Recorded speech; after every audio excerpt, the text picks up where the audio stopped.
ዛሬ ስለ ሰበታ ከተማ ታሪክ ባጭሩ እናወራለን።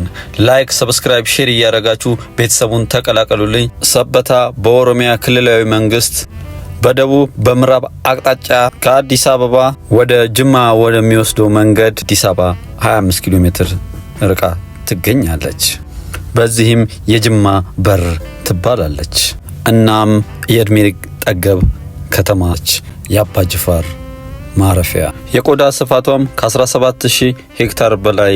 ሰበታ ከተማ በተፈጥሮ የታደለች ቦታ ነች። የሞግሌ ተራራ፣ የወጨጫ ተራራ፣ የፉሪ ተራራን ጨምሮ ልዩ መስህብ ተፈጥሮ አላብሷታል። ሰበታ የሚለው የኦሮምኛ ቃል ትርጉሙም መቀነት የሚል ትርጓሜ ይሰጠዋል። ከተማይቷም ይህንን ስም ያገኘችበት የተለያየ አይነት ትርጓሜና ታሪክ ያሳየናል። አንደኛው አባ ጅፋር ወደ ሰበታ ልንገባ ነውና ለጦር ሰራዊታቸው መቀነታችሁን አጥብቁ ብለዋል።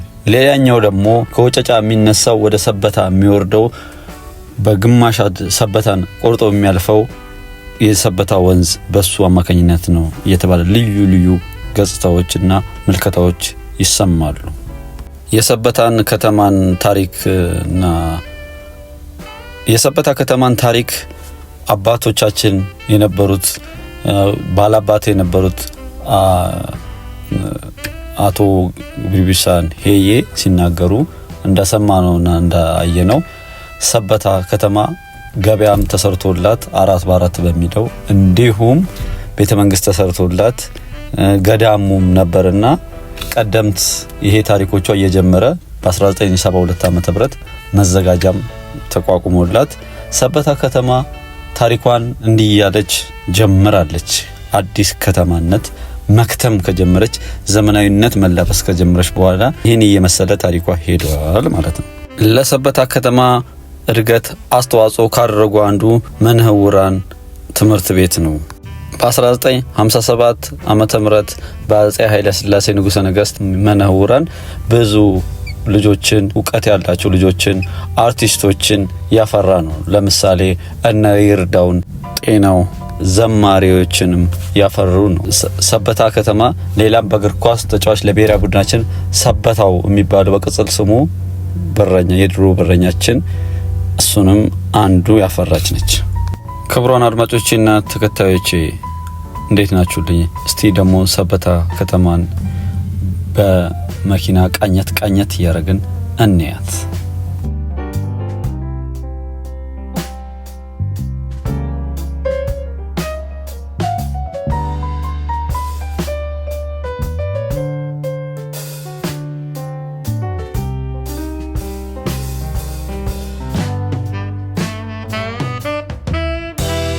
ሰበታ ከተማ የጅማ በር እንደመሆኑ አንፃር ምርጥ ስጋ ቤቶች አሏት።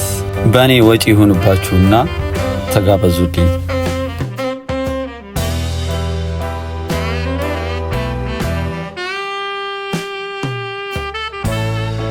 እንዲሁም የባለ ታክሲው የባለ ረዳቱ የህዝቡም ምርጥ ሳምቡሳ ደግሞ አሏትና እሱንም እንድትጋበዙልኝ በትህትና እጠይቃለሁ።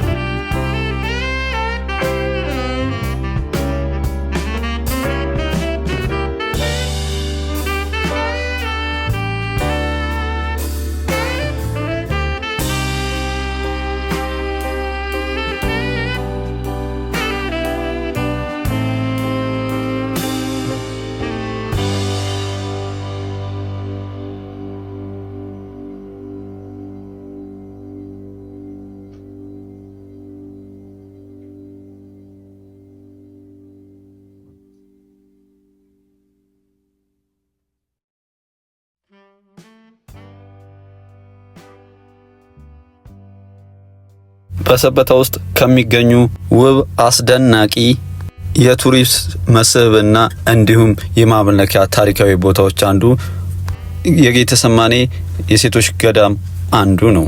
ገዳሙ ቀድሞ ቀዳማዊት እቴጌ መነን ቤተ መንግስት ነበር። ይህን ቤተ መንግስት አደራ ለቤተክርስቲያኗ የሰጡት ቀዳማዊት እቴጌ መነን ናቸው።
ክቡራን አድማጮቼና ተከታዮቼ ላይክ፣ ሰብስክራይብ፣ ሼር እያረጋችሁ ቤተሰቡን ተቀላቀሉልኝ። ምክንያቱም ሰዎች ብቻ አይደለም ሀገራችንም ውብ ነች። ብዙ ነገሮች አሉ ያሉ ዳሰስኳቸው አሉና ላይክ፣ ፎሎ፣ ሼር እያረጋችሁ ቤተሰቡን ተቀላቀሉልኝ። ሰላም ሁኑ።